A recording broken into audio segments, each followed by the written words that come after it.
Hello everyone, Swan here. In this video I'm just going to be showing you kind of the way I go about replacing a Hunter PGP rotor sprinkler, and if this may help you in any way, that's great to hear. Leave a comment if anything. Here what I'm showing you is just the sprinkler head. Here's the nozzles, and the difference in the numbers here is just pretty much the flow rate.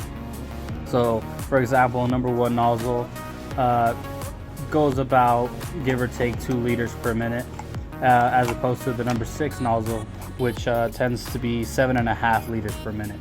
So that's the difference between those nozzles. And here kind of what I'm doing is going through the system. I was able to mark off a couple of the sprinkler heads that needed to be repaired. This one in particular needed to be raised up, and it was also seeping from underneath.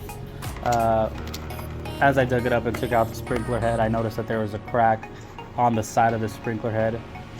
Could have been from an edger, or I don't even know what else, but it could have been from an edger. So that was the reason I was replacing this sprinkler head here. And the way I kind of go about digging it out is I create a half circle so that once I put it back together, it comes back almost as if I was never there. And what I tend to do is take a lot more risers than I need, put it right on top of it, just so I can visualize how high it needs to be once I replace it. And so in this case, I noticed that I needed 2 extra risers. And if you do go about it this way, you want to make sure that you don't want your sprinkler head above the lowest point of your grass clippings. And the reason you don't want to do that is once it's time to mow, you don't want the machines to go over it and create a broken sprinkler head.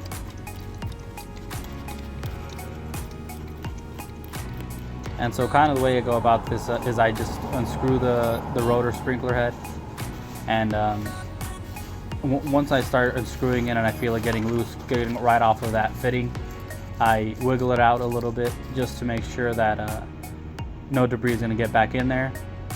In this case, I noticed that there was a nipple, and I just wanted to raise it up with 2 risers. So we're still going to keep the 2 risers, we're just going to add that nipple to the end, and that's what I'm doing here.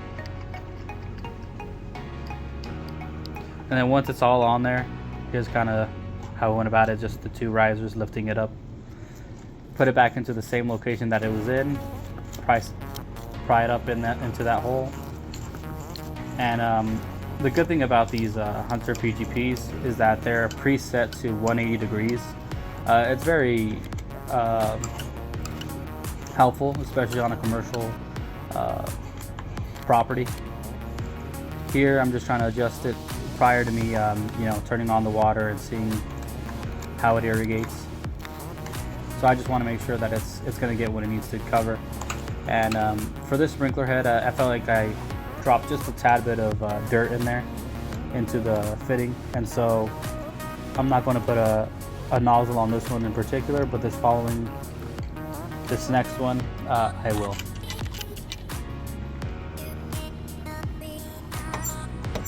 And it's just me going back to my truck. I just needed a couple more PGPs to make the repairs, so that's what I'm doing here, just getting some more and going back and replacing them.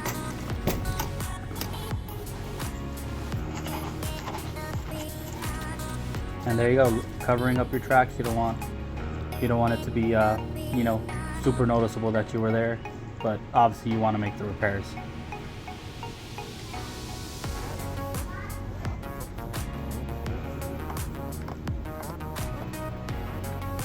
And then this one here, if you see those up ahead, there's a couple dry spots. It was mainly due to this sprinkler head here just not covering what it needed to irrigate.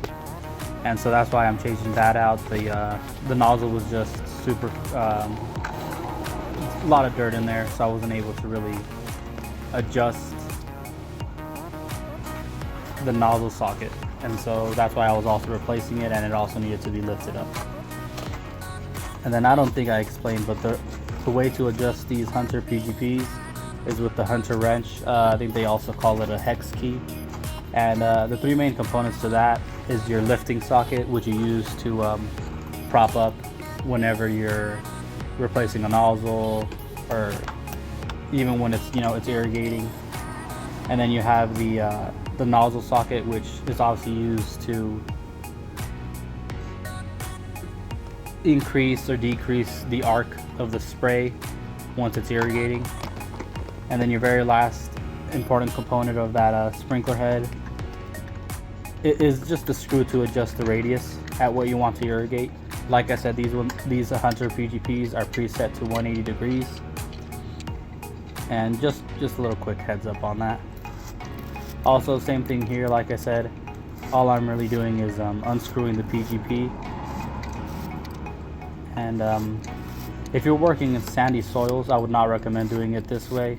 I would recommend digging it all the way down to the next fitting, just because sandy soils tend to kind of cave in. So if I was to do this in a sandy soil, I would unscrew it, and then it would all just cave into the fitting right underneath. And so here, same thing. Like I said, I kind of wiggle it out. In this case, there was no nipple or riser connected to that. You can see the nipple down in there. Putting one riser on it just so it could be lifted up. And then same thing, just going to adjust it so that I'd be able to, you know, irrigate it once the nozzle's in there.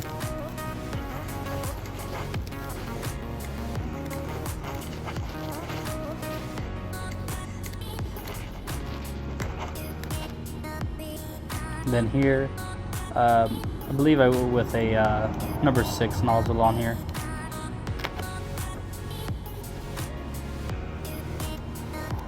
And then what I usually tend to do is with the different nozzles, if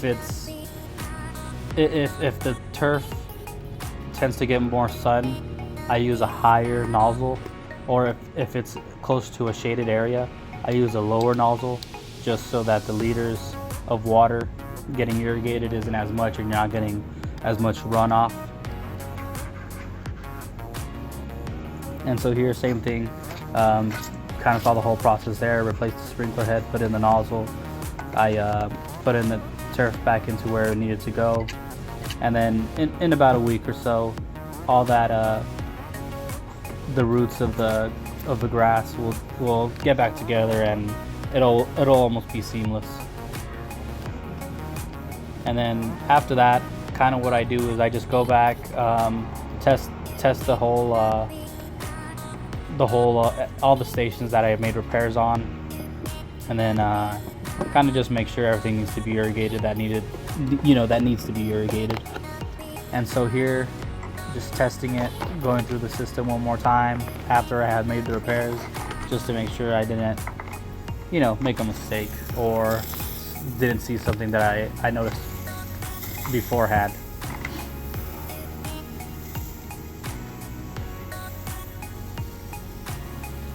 And so yeah, so here that's pretty much how you go about changing a sprinkler head. If you guys have any comments, or if you guys want to see me change a pop-up sprinkler head, or whatever the case may be, definitely leave it in the comments down below. I would love to make more of these videos. It's my first time making a voiceover, so also let me know how that went. How do you feel about it? Did I answer any questions that you may have had? Did I help out at all? And yeah, just go ahead and leave any comment down below, and I appreciate you guys watching this video. Thank you.